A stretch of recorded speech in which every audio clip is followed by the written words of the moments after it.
Hi, shawl I cell you something? ഇംഗ്ലീഷിൽ ഒരു metaphor ഉണ്ട്. മെറ്റഫർ എങ്ങനെയാണ്? Sweeping something under the rugs. അതിന്റെ ലിറ്ററൽ മീനിങ് എങ്ങനെയാണ്? നമ്മൾ സാധാരണ പാരന്റ്സ് ഒക്കെ വീട്ടിൽ നിന്ന് പുറത്തേക്ക് പോകുമ്പം ആൺകുട്ടികളെ വീട് അടിച്ചു വാരുക എന്നുള്ള ദൗത്യം ഏൽപ്പിച്ചിട്ട് പോവുകയാണെങ്കിൽ അവർ ചെയ്യുന്ന ഒരു കാര്യമുണ്ട്. കുറച്ചൊക്കെ ഇങ്ങനെ അടിച്ചു വാരിയിട്ട് ബാക്കി ഒരു തട്ടാണ്, ചൂലും കൊണ്ട് ഒരു തട്ടം കേട്ടു. ഇത് കുറെ കുറെ സോഫന്റെ അടിയിലേക്കും കുറച്ച് ഫ്രിഡ്ജിന്റെ അടിയിലേക്കും കുറെ മാറ്റിന്റെ അടിയിലേക്കും കുറെ അലമാരന്റെ അടിയിലേക്കൊക്കെ ഇങ്ങനെ പോയി ഫ്ലോർ കാണാൻ ടെമ്പററിലി നല്ല ഭംഗി ഉണ്ടാവും, നല്ല വൃത്തി ഉണ്ടാവും. പാരന്റ്സ് വന്ന് നോക്കുമ്പോൾ ഫ്ലോറൊക്കെ നല്ല വൃത്തിയുണ്ട്, മക്കൾ നല്ല പണിയൊക്കെ എടുത്തിട്ടുണ്ട്. ബട്ട് ആക്ച്വലി എല്ലാ സാധനങ്ങളും ഭംഗിയായിട്ട് ഓരോന്നിന്റെ അണ്ടറിൽ ഇങ്ങനെ നിൽക്കുന്നുണ്ട്, നമ്മൾ പുറത്തേക്ക് കാണുന്നില്ല എന്ന് മാത്രം. ഇവഞ്ച്വലി അതൊക്കെ പുറത്തേക്ക് വരും.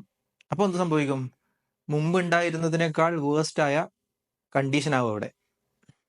ഞാൻ കാര്യത്തിലേക്ക് വരാം.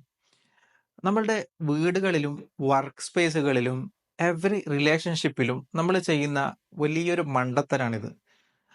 അതായത് ചെറിയ ചെറിയ പ്രശ്നങ്ങൾ ഇങ്ങനെ തലപൊക്കാൻ തുടങ്ങുമ്പോൾ നമ്മൾ അതിനെ ഇഗ്നോർ ചെയ്ത് അല്ലെങ്കിൽ അതിനെ അവോയ്ഡ് ചെയ്ത് കഴിഞ്ഞാൽ ആ പ്രശ്നങ്ങളൊന്നും ഇല്ലാതാകും എന്നുള്ള മൂഢവിശ്വാസത്തിൽ പുറത്ത് നമ്മൾ ഇതൊക്കെ ഇങ്ങനെ ഇഗ്നോർ ചെയ്ത് വിടും. നമ്മൾ അതിന്റെ റൂട്ട് കോഴ്സ് മനസ്സിലാക്കി അതിനെ അഡ്രസ്സ് ചെയ്ത് അത് റിസോൾവ് ചെയ്യുന്നത് വരെ ആ പ്രശ്നങ്ങൾ അവിടെ തന്നെ ഉണ്ടാകും. പക്ഷെ നമ്മൾ കാണുന്നില്ല എന്ന് മാത്രം. ഇവഞ്ച്വലി അതിങ്ങനെ പുറത്തേക്ക് വരും. പ്രശ്നങ്ങളൊക്കെ ഇങ്ങനെ ഇങ്ങനെ പുറത്തേക്ക് ഇങ്ങനെ വന്നുകൊണ്ട് അതിന്റെ മുമ്പ് ഉണ്ടായിരുന്നതിനേക്കാൾ വേഴ്സ്റ്റ് ആയ സിറ്റുവേഷൻ ഉണ്ടാവും. മുട്ടുസൂചി കൊണ്ട് എടുത്തു കളയാൻ പറ്റുമായിരുന്ന പ്രശ്നങ്ങളൊക്കെ കൈക്കോട്ട് കൊണ്ട് കോരിക്കളയേണ്ട രീതിയിലേക്ക് അത് വഷളാകും. പ്രശ്നങ്ങളൊക്കെ അവോയ്ഡ് ചെയ്യുന്നതിന് പകരം അതിനെ അഡ്രസ്സ് ചെയ്ത് അതിനെ റിസോൾവ് ചെയ്യാൻ നമ്മൾ ശീലിക്കേണ്ടതുണ്ട്.